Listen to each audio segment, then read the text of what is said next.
I finally managed to say, and it was true. I had a killer headache.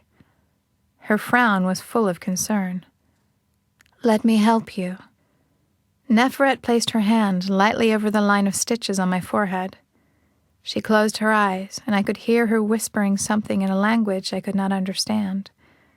Then her hand started to feel warm, and it was as if the warmth became liquid, and my skin absorbed it. I closed my eyes and sighed in relief as the pain in my head began to fade. "Better?" "Yes," I barely whispered. She took her hand away and I opened my eyes. "That should keep the pain away. I don't know why it suddenly came back with such force." "Me neither, but it's gone now," I said quickly. She studied me silently for a little while more, while I held my breath. Then she said, "Anything upset you?" I swallowed. "I'm a little scared about meeting my new roommate," which technically wasn't a lie. It wasn't what had upset me, but I was scared about it. Neferet's smile was kind. "All will be well, Zoe. Now let me introduce you to your new life." Neferet opened the thick wooden door, and we walked out into a large courtyard that fronted the school. She stepped aside and let me gawk. Teenagers wearing uniforms that somehow looked cool and unique, while still being similar, walked in small groups across the courtyard and along the sidewalk. I could hear the deceptively normal sound of their voices as they laughed and talked. I kept staring from them to the school, not sure which to gawk at first. I chose the school. It was the less intimidating of the two, and I was scared I'd see him. The place was like something out of a creepy dream. It was the middle of the night, and it should have been deeply dark, but there was a brilliant moon shining above the huge old oaks that shaded everything. Freestanding gaslights housed in tarnished copper fixtures followed the sidewalk that ran parallel to the huge red brick and black rock building. It was 3 stories tall and had a weirdly high roof that pointed up and then flattened off at the top. I could see that heavy drapes had been opened and soft yellow lights made shadows dance up and down the rooms, giving the entire structure an alive and welcoming look. A round tower was attached to the front of the main building, furthering the illusion that the place was much more castle-like than school-like. I swear, a moat would have looked more like it belonged there than a sidewalk ringed by thick azalea bushes and a neat lawn. Across from the main building was a smaller one that looked older and church-like. Behind it, in the old oaks that shaded the schoolyard, I could see the shadow of the enormous stone wall that surrounded the entire school.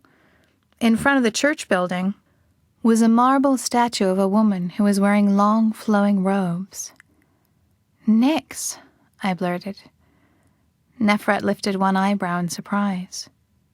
"Yes, Zoe. That is a statue of the goddess, and the building behind it is her temple." She motioned for me to walk with her down the sidewalk and gestured expansively at the impressive campus that stretched before us.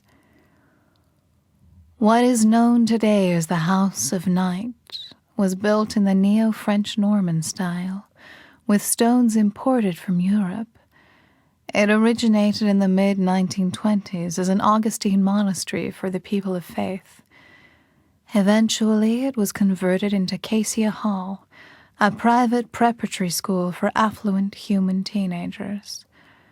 When we decided that we must open a school of our own in this part of the country, we bought it from Cassia Hall 5 years ago. I only vaguely recalled the days when it had been a stuck-up private school. Actually, the only reason I'd ever thought about it at all was that I remembered hearing the news that a whole herd of kids who went to Cassia Hall had been busted for drugs, and how shocked the adults had been. Whatever. No one else had been shocked that those rich kids were majorly into drugs. "I'm surprised they sold it to you guys," I said absently. Her laugh was low and a little dangerous. "They didn't want to, but we made their arrogant headmaster an offer even he couldn't refuse. I wanted to ask what she meant, but her laugh gave me a skin-crawly feeling, and plus, I was busy. I couldn't stop staring.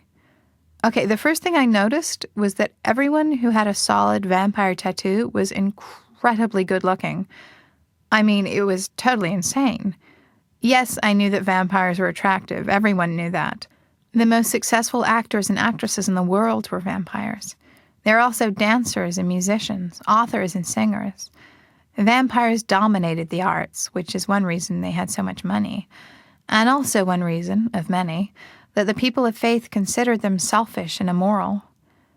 But really, they're just jealous that they're not as good looking. The people of faith would go see their movies, plays, concerts, buy their books and their art, but at the same time they'd talk about them and look down at them. And God knows they'd never, ever mix with them. Hello, can you say hypocrites? Anyway, being surrounded by so many totally gorgeous people made me want to crawl under a bench, even though many of them greeted Neferet and then smiled and said hello to me too. Between hesitantly returning their hellos, I snuck looks at the kids who walked by us.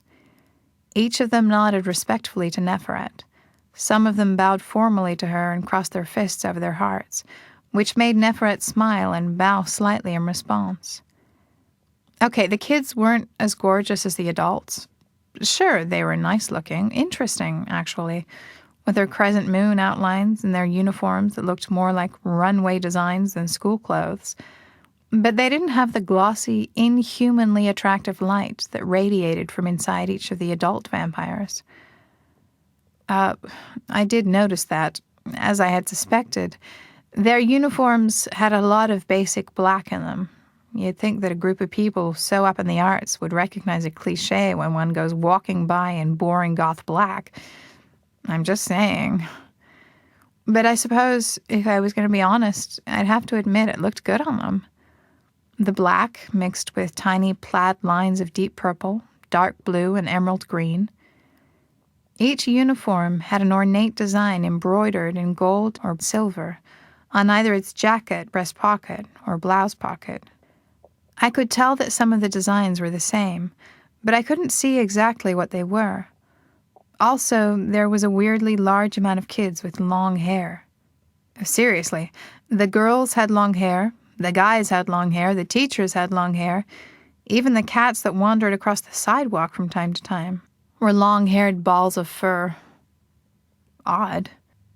Good thing I talked myself out of getting my hair cut in that short duck butt style Kayla had cut hers off in last week. I also noticed that the adults and the kids had one other thing in common. Their eyes lingered with obvious curiosity on my mark. Great. So I was beginning my new life as an anomaly, which figured about as much as it sucked. Chapter 8. The part of the House of Night that held the dorms was way across campus, so we had a fairly long walk, and Neferet seemed to be walking slowly on purpose, giving me plenty of time to ask questions and gawk. Not that I minded. Walking the length of the sprawling castle-like cluster of buildings, with Neferet pointing out little details about what was what, gave me a sense of the place. It was weird, but in a good way. Plus, walking felt normal. Actually, as odd as it sounds, I felt like myself again. I wasn't coughing. My body didn't ache. My head even had stopped hurting. I was absolutely, totally not thinking about the disturbing scene I'd accidentally witnessed. I was forgetting it, on purpose.